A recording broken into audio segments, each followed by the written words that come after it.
हे कृष्ण गोविंद हरे मुरारे, हे नाथ नारायण वासुदेवा।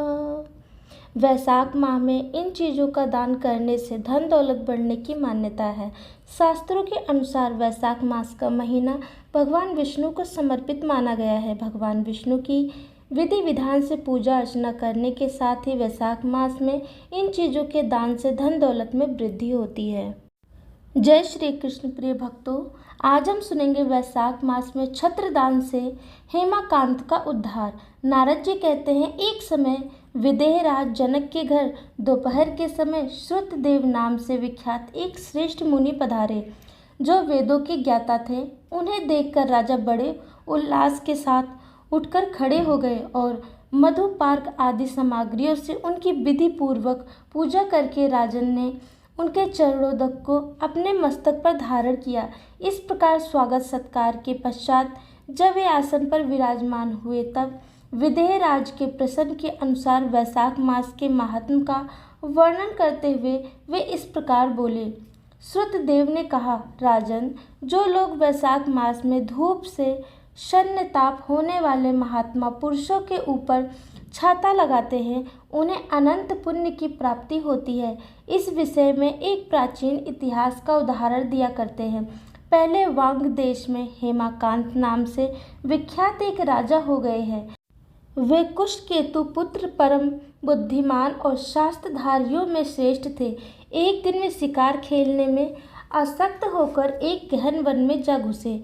वहाँ अनेक प्रकार के मृग और वराह आदि जंतुओं को मारकर जब वे बहुत थक गए, तब दोपहर के समय मुनियों के आश्रम पर आए। उस समय आश्रम पर उत्तम व्रत का पालन करने वाले सतचिर नाम वाले ऋषि समाधि लगाए बैठे थे, जिन्हें बाहर के कार्यों का कुछ भी भान नहीं होता था। उन्हें निश्चल बैठे देख राजा को बड़ा क्रोध हुआ और उन्होंने उन महात्माओं को मार डालने का निश्चय किया। तब उन ऋषियों के 10,000 शिष्यों ने राजा को मना करते हुए कहा, ओ खोटी बुद्धि वाले नरेश, हमारे गुरु लोग इस समय समाधि में स्थित हैं।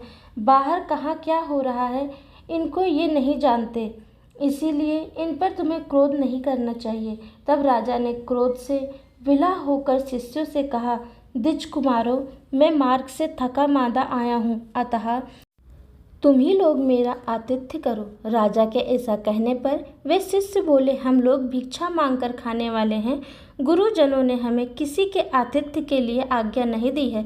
हम सर्वथा गुरु के अधीन हैं, अतः तुम्हारा आतिथ्य कैसे कर सकते हैं। शिष्यों का यह कोरा उत्तर पाकर राजन ने उन्हें मारने के लिए धनुष उठाया और इस प्रकार कहा, मैंने हिंसक जीवों और लुटेरों के भय आदि से जिनकी अनेकों बार रक्षा की है, जो मेरे दिए हुए दानों पर ही पलते हैं, वे आज मुझे ही सिखलाने चले हैं। ये मुझे नहीं जानते, ये सभी कृतघ्न और बड़े अभिमानी हैं। इन आतताइयों को मार डालने पर भी मुझे कोई दोष नहीं लगेगा। ऐसा कहकर वे कुपित हो धनुष से बाण छोड़ने लगे। बेचारे शिष्य आश्रम छोड़कर भय से भाग चले।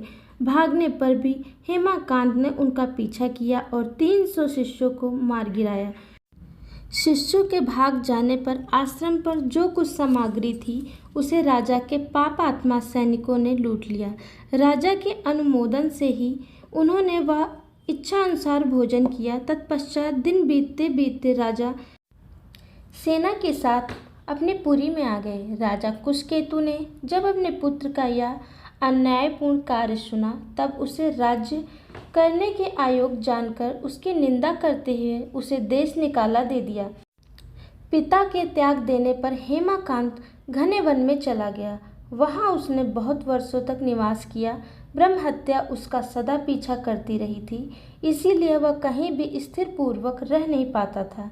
इस प्रकार उस दुष्ट आत्मा के 28 वर्ष व्यतीत हो गए। एक दिन वैशाख मास में जब दोपहर का समय हो रहा था, महामुनि तीर्थ यात्रा के प्रसंग से उस वन में आए। वे धूप से अत्यंत संपात और तृषा से बहुत पीड़ित थे, इसीलिए किसी वृक्षहीन प्रदेश में मूर्छित होकर गिर पड़े।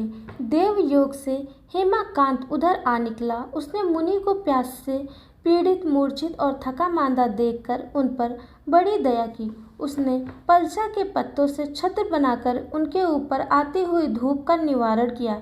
वह स्वयं मुनि के मस्तक पर छाता लगाए खड़ा हुआ और तूबी में रखा हुआ जल उनके मुंह में डाला। इस उपचार से मुनि को चेतना हो आई और उन्होंने क्षत्रिय के दिए हुए पत्ते के छाते को लेकर अपनी व्याकुलता दूर की। उनकी इंद्रियों में कुछ शक्ति आई और वे धीरे धीरे किसी गांव में पहुंच गए। उस पुण्य के प्रभाव से हेमाकांत की 300 ब्रह्म हत्याएं नष्ट हो गईं। इस समय यमराज के दूत हेमाकांत को लेने के लिए वन में आए। उन्होंने उसके प्राण लेने के लिए संग्रहणी रोग पैदा किया। उस समय प्राण छूटने की पीड़ा से छटपटाते हुए हेमाकांत ने 3 अत्यंत भयंकर यमदूतों को देखा, जिनके बाल ऊपर की ओर उठे हुए थे। उस समय अपने कर्मों को याद करके वह चुप हो गया। छत्रदान के प्रभाव से उसको भगवान विष्णु का स्मरण हुआ। उसके स्मरण करने पर भगवान महाविष्णु ने विश्वक्सेना से कहा, तुम शीघ्र जाओ, यमदूतों को रोको, हेमाकांत की रक्षा करो। अब वह निष्पाप एवं मेरा भक्त हो गया है। उसे नगर में ले जाकर उसके पिता को सौंप दो। साथ ही मेरे कहने से कुशकेतु को यह समझाओ कि तुम्हारे पुत्र ने अपराधी होने पर भी वैशाख मास में छत्रदान करके एक मुनि की रक्षा की है, अतः वह पाप रहित हो गया है। इस पुण्य के प्रभाव से वह मन और इंद्रियों को अपने वश में रखने वाला, दीर्घ आयु, शूरता और उदारता आदि गुणों से युक्त तथा तुम्हारे समान गुणवान हो गया है। इसीलिए अपने इस महाबली पुत्र को तुम राज्य का भार संभालने के लिए नियुक्त करो। भगवान विष्णु ने तुम्हें ऐसी ही आज्ञा दी है। इस प्रकार राजा को आदेश देकर हेमाकांत को उनके अधीन करके यहाँ लौट आओ। भगवान विष्णु का यह आदेश पाकर महाबली विश्वक्सेना ने हेमाकांत के पास आकर यमदूतों को रोका और अपने कल्याणमय हाथों से उसके सब अंगों में स्पर्श किया। भगवत भक्त के स्पर्श से हेमाकांत की सारी व्याधि क्षण भर में दूर हो गई। तदअंतर विश्वक्सेना उसके साथ राजा की पुरी में गए। उन्हें देखकर महाराज कुशकेतु ने आश्चर्ययुक्त और भक्तिपूर्वक मस्तक झुकाकर पृथ्वी पर साष्टांग प्रणाम किया और भगवान के पारदर्शक अपने घर में प्रवेश कराया। वह नाना प्रकार के स्तोत्रों से उनकी स्तुति तथा वैभव से उनका पूजन किया। तत्पश्चात महाबली विश्वक्सेना ने अत्यंत प्रसन्न होकर राजा को हेमाकांत के विषय में भगवान विष्णु ने जो आदेश दिया था वह सब कह सुनाया। उसे सुनकर कुशकेतु ने पुत्रों को राज्य पर बिठा दिया और स्वयं विश्वक्सेना की आज्ञा लेकर उन्होंने पत्नी सहित वन को प्रस्थान किया। तदअंतर महामान विश्वक्सेना हेमाकांत से पूछकर और उसकी प्रशंसा करके श्वेत द्वीप में भगवान विष्णु के समीप चले गए। तब से राजा हेमाकांत वैशाख मास में बताए हुए भगवान की प्रसन्नता को बढ़ाने वाले शुभ धर्मों का प्रतिवर्ष पालन करने लगे। वे ब्राह्मण भक्त, धर्मनिष्ठा, शांत, जितेंद्रिय, सब प्राणियों के प्रति दयालु और संपूर्ण यज्ञों की दीक्षा में स्थित रहकर सब प्रकार की संपदाओं से संपन्न हो गए। उन्होंने पुत्र, पौत्र आदि के साथ समस्त भोग का उपभोग करके भगवान विष्णु का लोक प्राप्त किया। वैशाख सुख से साध्य अतिशय पुण्य प्रदान करने वाला है। पाप रूपी ईंधन को अग्नि की भांति जलाने वाला है। परम सुलभ तथा धर्म, अर्थ, काम, मोक्ष चारों पुरुषार्थों को देने वाला है।